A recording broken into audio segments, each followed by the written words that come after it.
from Olinda. I've been here less than 1 hour and I've already found my iced coffee in a beautiful cafe. This place is absolutely gorgeous. It's really actually just taking my breath away, like so colorful, so amazing. It reminds me so much, it looks so much like Oaxaca in Mexico. I feel like I'm back there. And as you can hear in the background, the place is absolutely bustling. It's a Sunday, so it's kind of church today. I'm loving the vibes, man. The vibes are very high right now. How can you not love Brazil, man? This is so nice. I love this so much.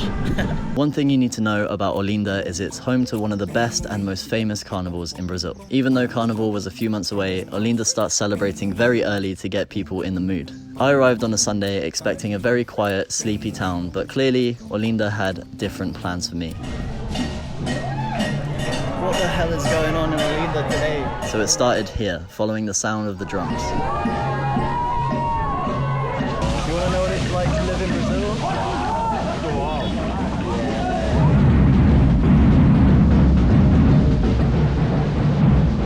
And as they started walking away, I thought that was it, but then I turned the corner and found the real party.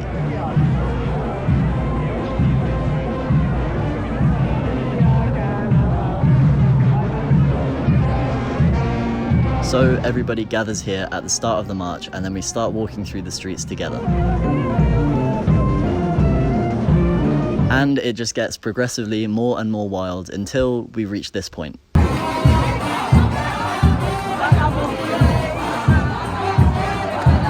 Not a bad intro to Olinda if you ask me. So this is the hostel where I'm staying in Olinda. It's called Canto de Artistas, or Corner of the Artists.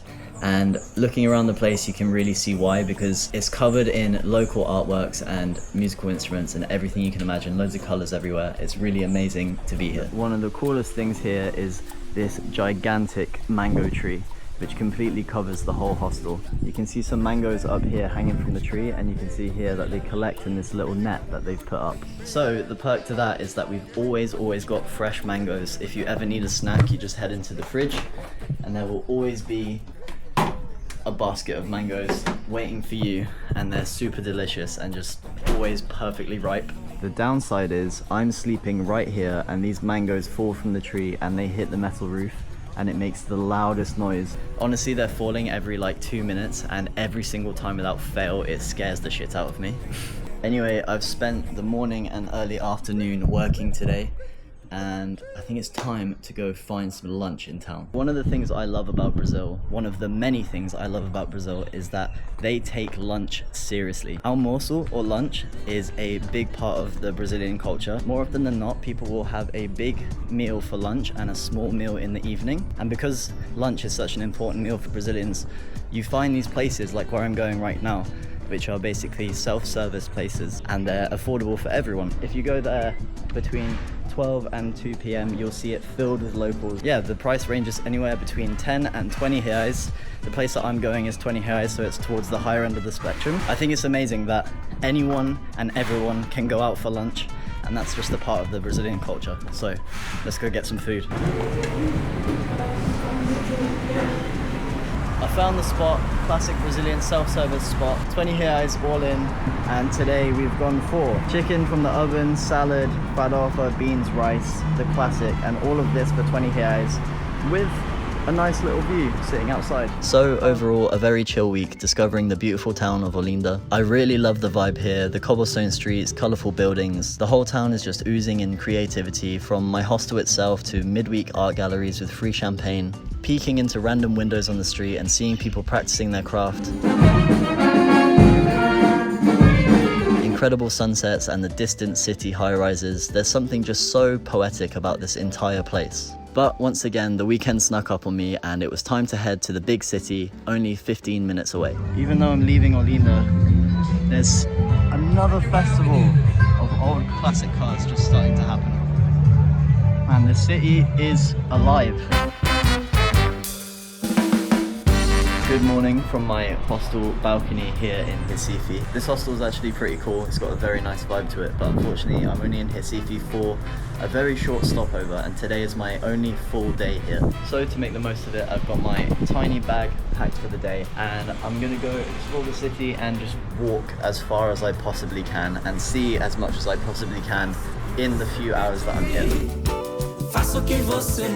Now, to be completely honest, I wasn't that excited for this part of the trip. Recife, in my eyes, was just going to be another big coastal city in Brazil like I've seen many times before. Especially because I was only staying here for one night, I guess I was thinking I just kind of knew what to expect. That was until I discovered Recife Antigo. So now I've crossed into Recife Antigo, and as you can see by the buildings around me, we're in the old town of Recife, and the buildings instantly change. Even the ground turns into like cobblestone, and the place is actually just really beautiful. It's so like colonial and European here. This is going to be the place that I'm going to walk around a lot, for sure. There's something about these old towns that just get me. The cobblestone streets, the colors, the vibes, walking around, music playing at every single corner.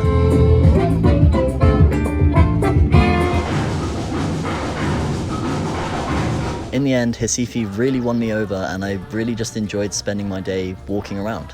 Honestly, I'm kind of taken back by Recife. Actually, that's very different from any other Brazilian capital that I've been to so far. The old town where I was just walking around is absolutely gorgeous. Like, I felt very, very at home there, just walking around, sightseeing, stopping for a little bit of lunch, listening to music. And even where I'm stood right now on this bridge, like the 360 view of this bridge is insane. Like, it's absolutely beautiful. There's so much greenery, so many massive buildings, so many old buildings. At night, I headed back into town with a couple of people that I met in the hostel, and as expected, it didn't take long before we found some live music. And